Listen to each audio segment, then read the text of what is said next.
Je suis le directeur de la logistique de l'information au sein de la MAIF, Mutuelle Assurance des Instituteurs de France.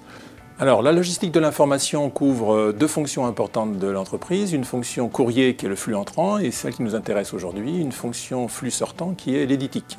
L'éditique représente aujourd'hui 35 personnes au niveau de l'activité, de la conception documentaire jusqu'à la remise en poste des plis. Ce sont à peu près 30 millions de courriers qui sont produits par l'entreprise et au sein du centre éditique, à peu près 8 à 9 millions de courriers qui sont produits.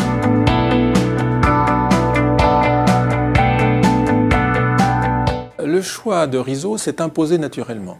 D'abord parce que la technologie est abordable, premier élément, et que par ailleurs, elle correspond parfaitement à ce qui est aujourd'hui mis en place à la fois en industriel et en termes de qualité sur le marché. Le jet d'encre, pour nous, est une technologie porteuse d'avenir, relativement facile d'accès, et la technologie RISO s'intégrait aussi parfaitement dans le monde de l'éditique au travers notamment des solutions de production et des protocoles AFP, notamment qui entourent nos fichiers.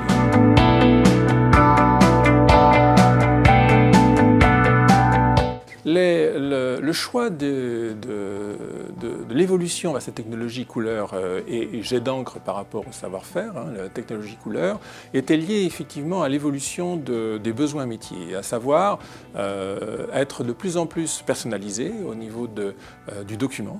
Donc on est plutôt maintenant en one-to-one, alors que nous étions précédemment vers une certaine forme de généralisation de production de masse.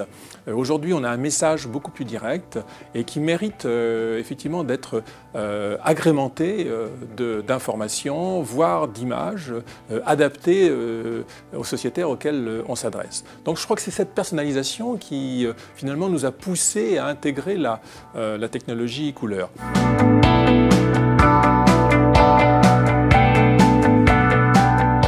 RISO n'impose pas, il vient d'abord rencontrer son client et comprendre le besoin. Je crois que c'est un point important. Comprendre finalement à quoi va servir la machine. Il ne s'agit pas de placer une machine pour la placer, il s'agit tout simplement de pouvoir répondre à un besoin. Donc on a eu d'abord des séances de travail pour bien se comprendre.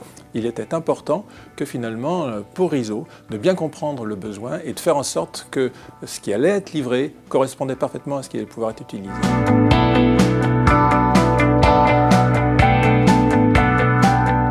Alors, les applicatifs que nous mettons en production sur cette machine sont essentiellement des applicatifs de gestion. Nous ne travaillons pas dans le marketing avec ce type de matériel. Nous sommes sur la gestion, donc c'est bien du courrier adressé à nos sociétaires. Donc ça peut couvrir à la fois du courrier de gestion sinistre, à la fois du courrier de gestion contrat, voire du courrier, comme nous venons de le faire, sur les avis d'échéance, donc un relevé de cotisation relativement important en plusieurs feuillets, recto verso, précisément. Alors l'évolution, nous l'avons gérée au travers d'un projet majeur pour l'entreprise, c'est-à-dire son avis d'échéance.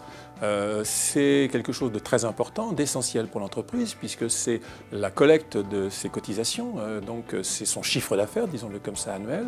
Et nous avons voulu, à la demande de notre maîtrise d'ouvrage, notre client interne, développer fortement la qualité du produit en suivant la forme que nous proposait en termes d'enrichissement de texte notre client interne, mais également en apportant la couleur qui valorisait le message. Donc nous avons attaqué le gros morceau.